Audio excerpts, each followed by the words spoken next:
Orientēšanās sportā mēs esam pasaules klase. Tāpat kā izveicīgie pludmales volejbolisti, kā mūsu ātrie skeletonisti, kā bezbailīgie BMX braucēji. Mūsu sacensību arēnas ir brīva un mežonīga daba. Tomēr moderno tehnoloģiju laikmetā mežs ienāks jūsu mājās un pļavas iesmaržosies kā īstas. Pirmo reizi Latvijas vēsturē skatieties televīzijas tiešraides no orientēšanās sacensībām. Pasaules meistara sacīkstes Somijā ir saldais ēdiens šī sporta veida gardēžiem, un arī jums vēlamies atklāt, cik atlētisks, dinamisks un vienlaikus aizraujošs ir orientēšanās sports.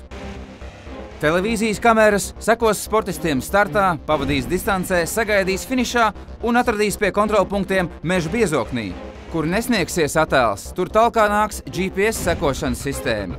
Pozīciju attiecībā pret konkurentiem parādīs online rezultāti, bet orientēšanās sporta nianses un aizkulises palīdzēs izprast mūsu eksperti komentētāji. Orientēšanās sporta tiešraidēs no Somijas mēs piedāvāsim sacensības vidējā distancē un stafetē. Skatieties, kā pasaules čempionu titulu centīsies aizstāvēt Edgars Bertuks, kā citi mūsu vadošie orientieristi startēs individuālajās distancēs un pārstāvēs Latviju stafetēs. Latvijas labākie orientieristi starp pasaules klases atlētiem. Skatieties 12. un 13. jūlijā LTV7 tiešraidēs no Somijas. Pasaules meistara sacīkstes orientēšanās sportā. Kas meklē, tas atrod.